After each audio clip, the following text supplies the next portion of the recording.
Good morning, dear students.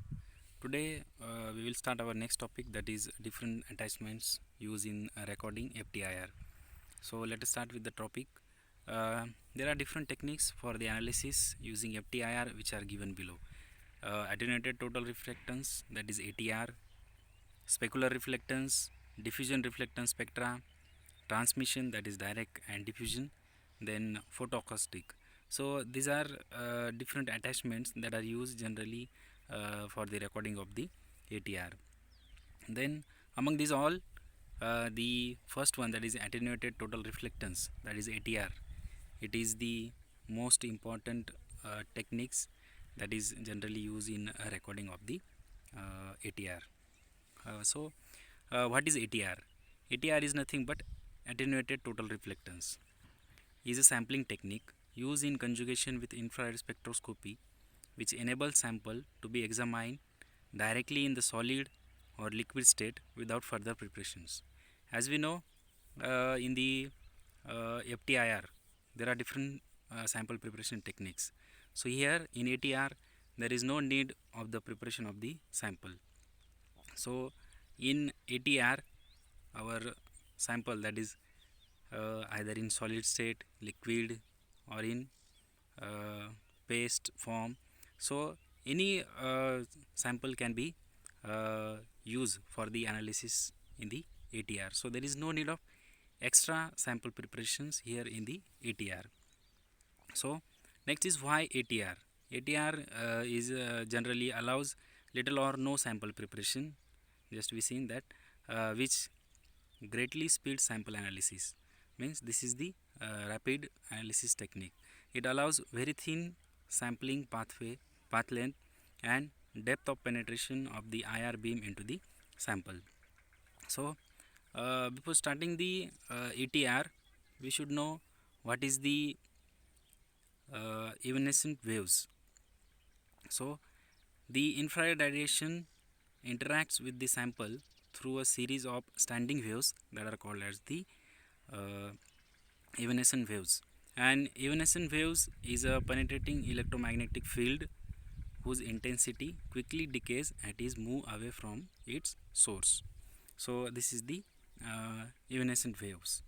So we'll see the principle of ATR. So ATR spectroscopy utilizes the phenomena of the total internal reflectance.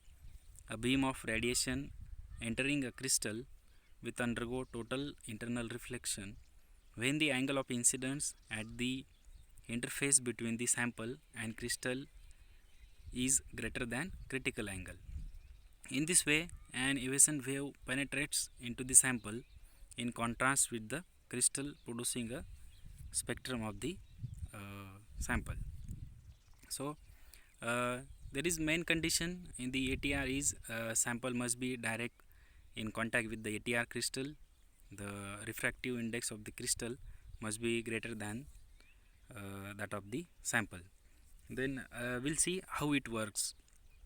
Uh, as we know, the radiation sources, that is IR beam, that is transfer through the ATR crystals.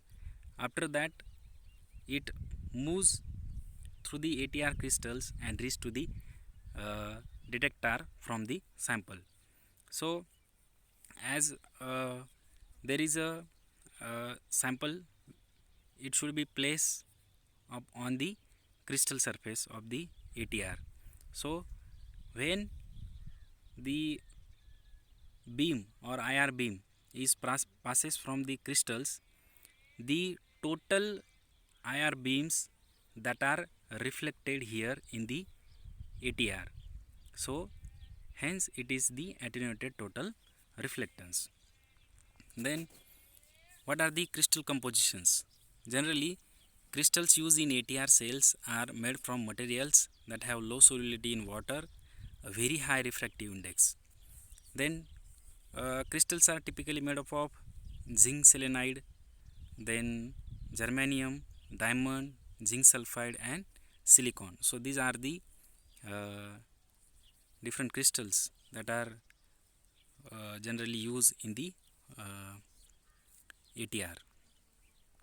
Then what are the advantages of ATR? So ATR sampling is very fast and easy process as compared to other processes. Then there is a minimal sample preparation is required in the ATR, that uh, just we have to place the sample on the crystal and we have to collect the data. Then it is fast and easy for cleanup also. The simply we can remove the sample and clean the surface of the crystals. uh, Other techniques such as infrared transmissions often require the sample to be heated, pressed or ground in order to collect the spectrum. The next advantages is analysis of samples in their natural state. As we just discussed, we can directly place the sample. There is no need of heating and press pellet technique, then grind in order to collect the spectra. So natural sample can be analyzed within the ATR. Then excellent for thick or strongly absorbing samples. So this technique is what the strongly used for strongly absorbing samples. So these are some advantages. Then we'll see some disadvantages. The ATR crystals absorbs energy at lower energy levels. If the sample does not have good contact with the crystals, the data will not be accurate. Then most ATR crystals have pH limitations. So this having some limitations of the ATR. Then we'll see what are different applications of the ATR.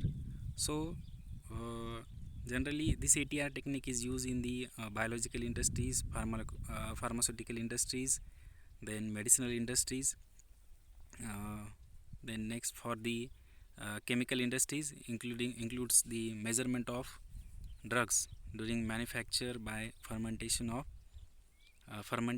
methods following the kinetics of metabolism of dietary constituents, then investigations of detergents and cosmetics, or having the application in the identification of contaminants in wastewater, etc.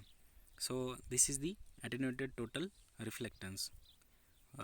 Remaining topic we'll see in next lecture. Thank you.